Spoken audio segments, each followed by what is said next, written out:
comienza el ejercicio 28 hablando del LHC. El LHC, para quien no lo sepa, es el Gran Colisionador de Hadrones. El Gran Colisionador de Hadrones es un acelerador de partículas, es el más grande y de mayor energía que existe, y la máquina más grande construida por el ser humano en el mundo. ¿Cómo es eso? Bueno, es una máquina que está bajo tierra. Es un acelerador de partículas. Por cierto, los hadrones son partículas formadas por 3 o más quarks. 3 o más quarks pueden dar lugar a un neutrón, a un protón y a otra serie de partículas subatómicas, que no son las habituales, las que conocemos como protón, neutrón y electrón. No es el momento de estar hablando de eso. Bien, pues el Gran Colisionador de Hadrones se encuentra en la frontera de Suiza y Francia. Esta sería la frontera. Y el Gran Colisionador del CERN es este círculo bajo tierra donde se van acelerando las partículas en un túnel tremendo. Como podéis ver, si esas son las personas, pues imaginaos la altura que tiene el túnel. Bien, pues dentro, para acelerar las partículas, lo que hay es un solenoide, es un electroimán.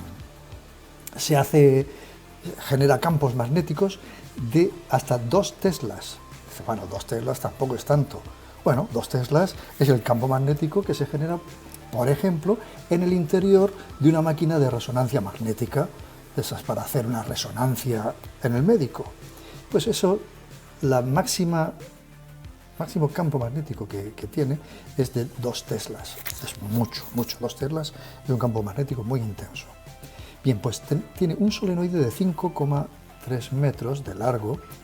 Bien, vamos a hacer una cosa, vamos a quitar todo esto de aquí en medio. Esto lo quitamos. Esto también lo vamos a quitar. Y esto también lo quitamos. Bien, y como decía, se hace pasar a través de un solenoide de 5,3 metros de longitud una corriente de 7.700 amperios. Lo primero que nos pregunta es ¿cuántos electrones circulan cada segundo por el cable del solenoide? Bien, bueno, pintemos el solenoide por aquello de tener una idea de qué va la cosa. Eso podría ser un solenoide. Ponemos que la intensidad va en esa dirección, ya sabéis que entonces los electrones van en sentido contrario, y si está girando así, si está girando en este sentido, pues entonces el campo magnético, por la regla de la mano derecha, si pusiéramos la mano derecha aquí así, con el dedito para allá, los dedos indicarían el sentido del giro de los electrones y el pulgar la dirección del campo magnético. Bien, pues entonces tendríamos un campo magnético intenso en el interior del solenoide en ese sentido. Y fuera del solenoide el campo magnético es bastante más débil. Bueno, ya tenemos nuestro solenoide. Vamos a por el apartado A. A ver, A. ¿Cuántos electrones circulan cada segundo por el cable del solenoide? Bien, recordemos que la intensidad era la cantidad de carga partido por el tiempo. Entonces, la cantidad de carga que pasa cada segundo, porque aquí me dice cada segundo, es un dato, la cantidad de carga será igual a la intensidad por el tiempo. Intensidad, 7.700 amperios, ahí es nada. Y eso, bueno, quitamos la A, lo multiplicamos por el tiempo, que es un segundo, por lo tanto tenemos 7.700 coulombios. Esa es la cantidad de carga que está pasando cada segundo por una sección del solenoide. Entonces, si un electrón transporta una carga de 1,6 por 10 elevado a menos 19 coulombios, para poder transportar una carga de 7.700 coulombios necesitaremos X electrones. X va a ser igual a 7.700 entre 1,6 por 10 elevado a menos 19, y esto da 4,8 por 10 elevado a 22 electrones. Bien, pues ese es el resultado del primer apartado. Vamos a por el segundo. Nos pide que calculemos la fuerza que experimenta un electrón que entra en el acelerador a 1 metro por segundo perpendicularmente al campo magnético. Hagamos primero un pequeño dibujo para ver cómo sería eso, aunque previamente voy a reducir el tamaño de esto. Ahí lo tengo. Bien. Y entonces lo pongo aquí arriba. Vamos allá. Fuerza experimenta un electrón que entra en el acelerador a 1 metro por segundo perpendicularmente. Bien, el electrón. Este sería el electrón con su carga negativa, con su velocidad. Lo vamos a pintar, por ejemplo, hacia allá.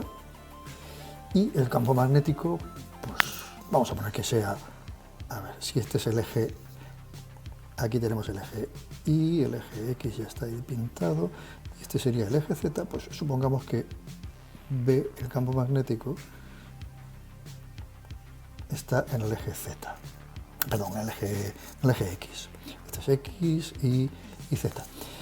Si esto es V, entonces la fuerza, siguiendo la regla de la mano derecha, aquello de fuerte viene el burro, debería ir hacia abajo.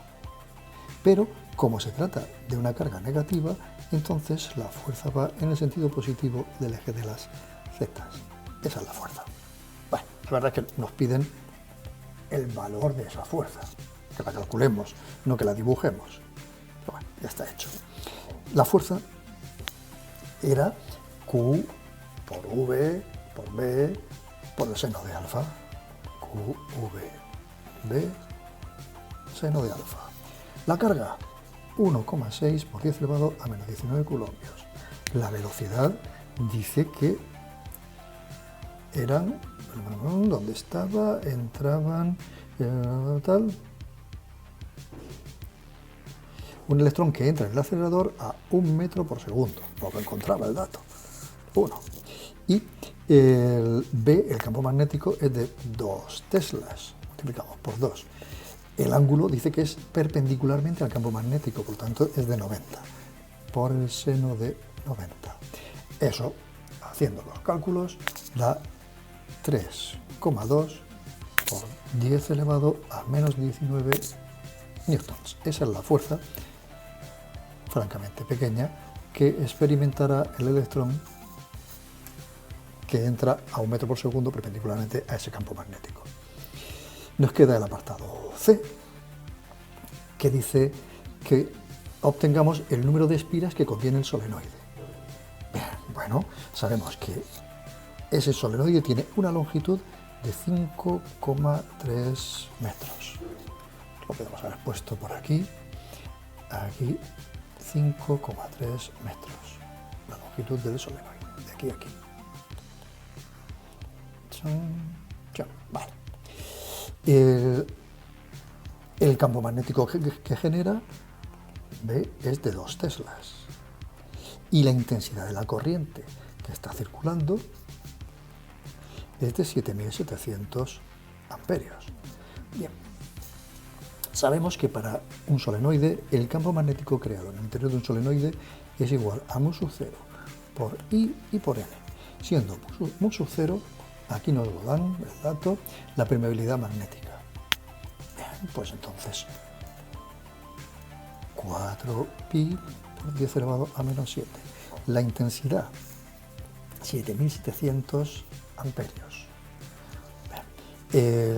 Y N es, mucho cuidado, es la densidad de espiras, es decir, el número de espiras por unidad de longitud.